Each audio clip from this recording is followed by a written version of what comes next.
Damai sejahtera dari kasih Allah Bapa, itulah yang memelihara hati dan pikiran saudara di dalam nama Tuhan Yesus Kristus, Juru Selamat kita yang hidup. Amin. Saudaraku yang terkasih, kita kembali bertemu pada minggu keluarga di rumah kita masing-masing. Firman Tuhan bagi kita dalam minggu Eksaudi ini tertulis dari Injil Matius pasal 20 ayat yang ke-29 hingga ayat yang ke-34. Mari kita dengarkan firman Tuhan yang tertulis pada kitabnya.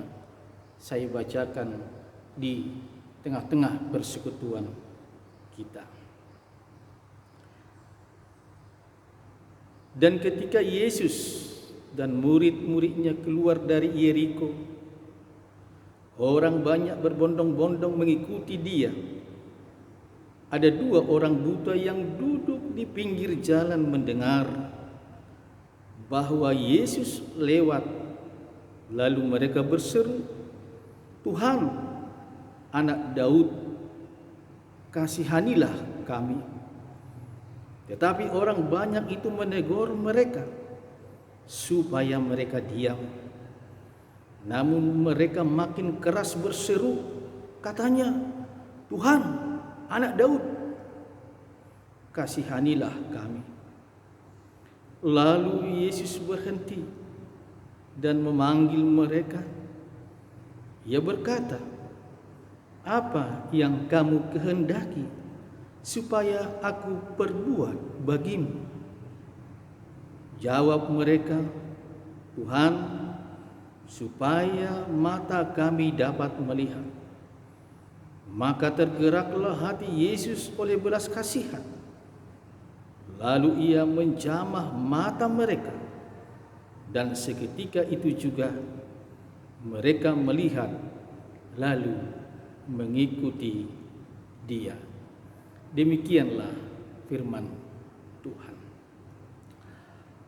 Sahabat saudaraku yang terkasih dimanapun berada, selamat hari Minggu Eksaudi.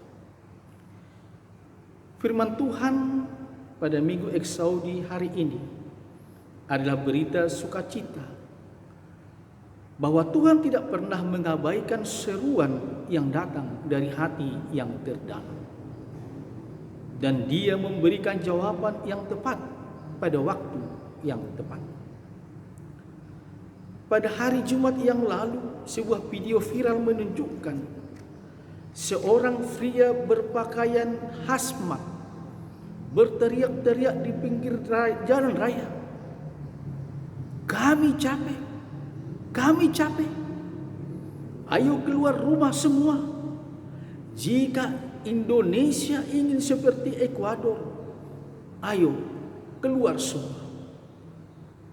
Ini merupakan ungkapan keputusasaan terhadap sikap sebagian masyarakat yang acuh tak acuh dengan pandemi virus corona yang merebak di negeri ini.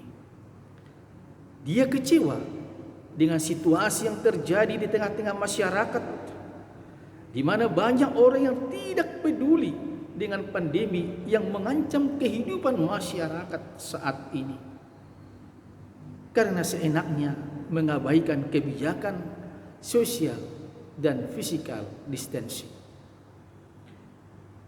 Tetapi, saudaraku, sikap seperti itu bukanlah solusi.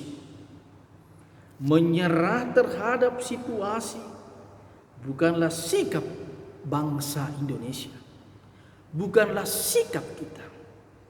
Mengalah pada tekanan yang berat bukan sikap seorang pejuang.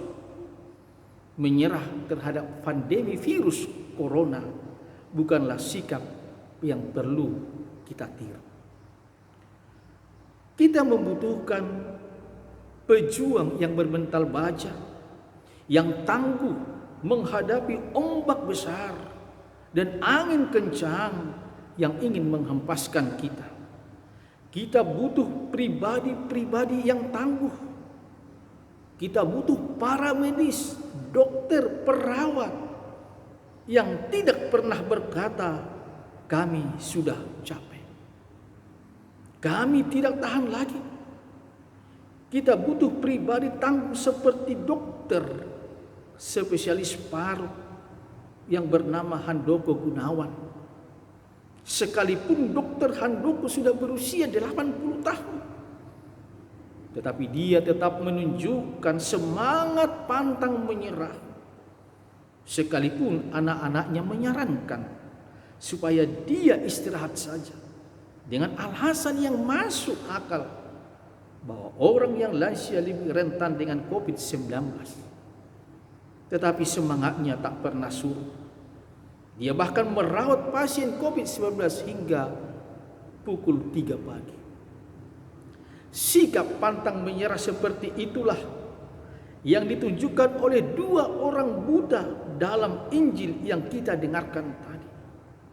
Saat itu Yesus dalam perjalanan dari Yeriko menuju Yerusalem. Yesus sudah begitu terkenal karena dia melakukan banyak mujizat, memberi makan 5.000 orang hanya dengan 7 roti dan beberapa ekor ikan.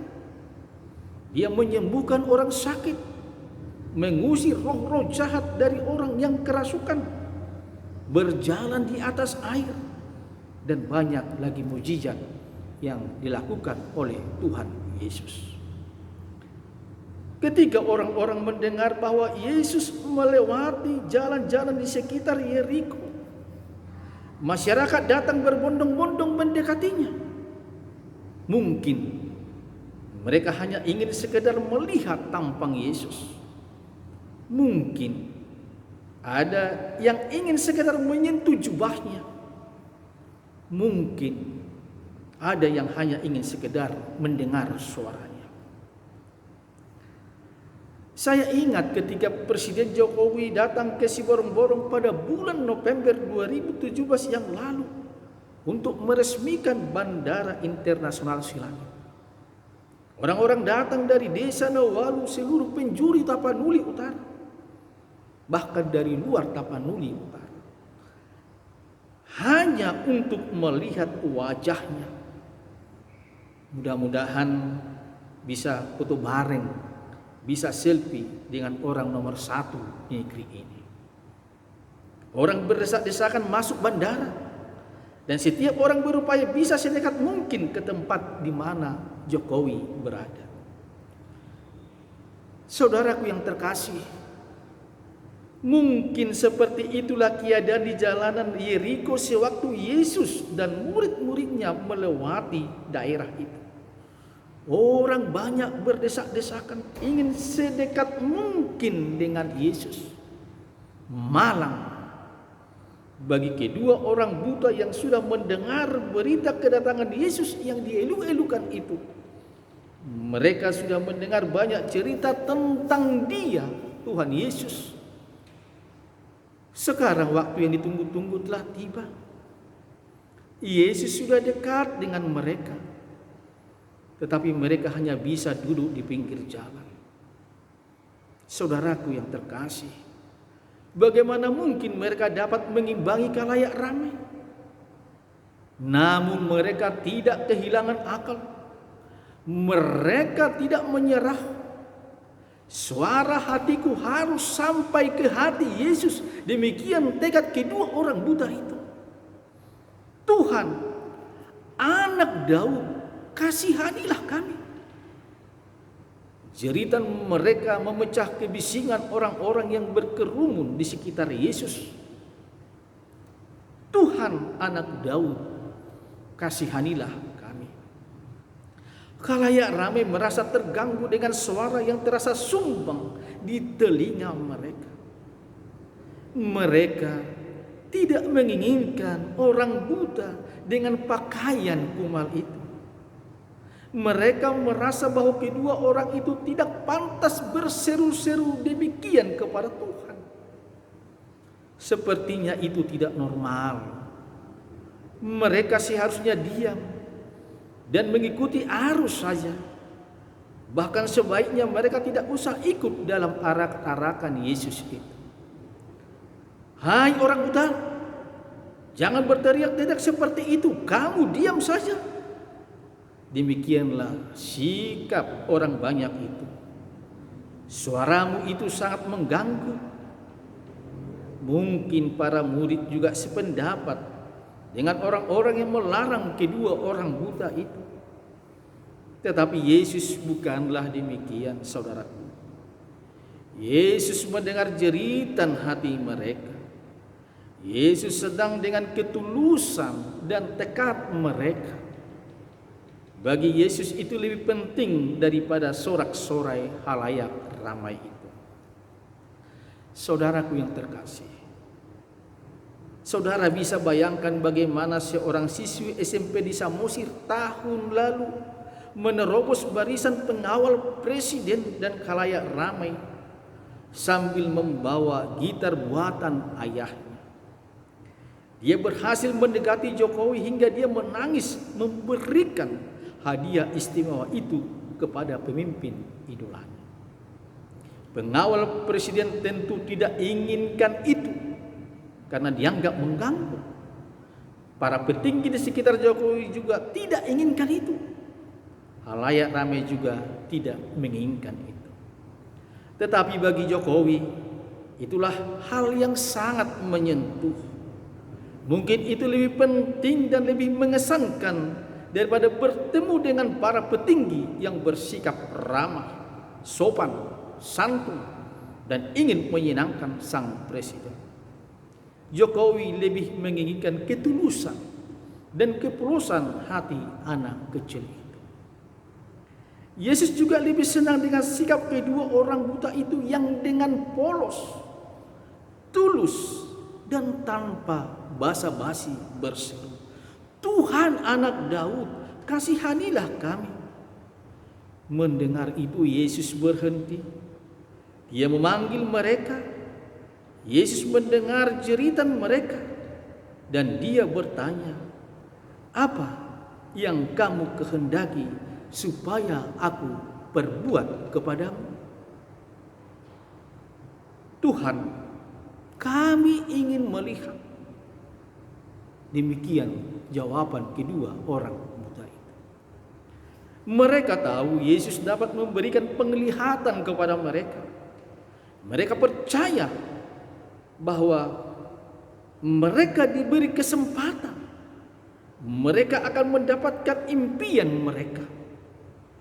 Kesempatan sekarang ada di depan mereka. Sang guru yang baik hati, yaitu Tuhan Yesus, Sang Mesias, ada di depan mereka dan siap memberikan pertolongan. Yesus merasakan bahwa kedua orang buta itu benar-benar memiliki iman yang kuat. Hati Yesus tergerak oleh belas kasihan. Dan saat itu juga Tuhan menganugerahkan kesembuhan kepada mereka. Impian mereka untuk dapat melihat kenyataan mereka sembuh. Mereka bersukacita. Mereka mengikuti Yesus. Saudara yang terkasih, Yesus mendengar seruan hati kita. Dan dia memberikan jawaban yang tepat pada waktu yang tepat. Pada masa pandemi virus corona ini, kita sudah banyak berseru kepada Tuhan agar masa sulit ini berakhir dalam ibadah minggu dan doa-doa kita yang telah kita jalani. Kerinduan hati kita semua adalah COVID-19 ini bisa dikalahkan. Keadaan kita bisa pulih kembali dan kita bisa beraktivitas seperti sedia kala dan kita bisa beribadah bersama di gereja Tuhan. Tuhan mendengar jeritan hati kita dan Dia ada bersama-sama kita di tengah penderitaan ini.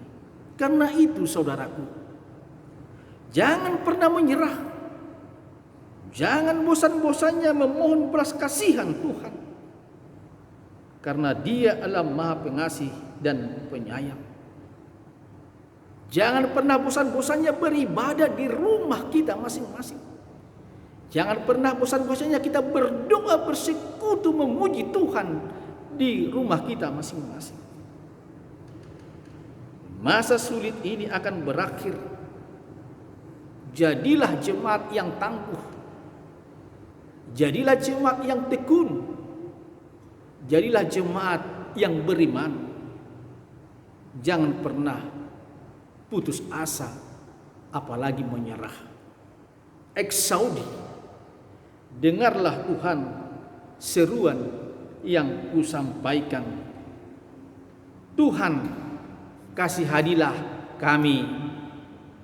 Amin. Mari kita berdoa. Anugerah Tuhan kita Yesus Kristus, kasih dari Allah Bapa, dan persekutuan dari Roh Kudus kiranya menyertai saudara. Amin.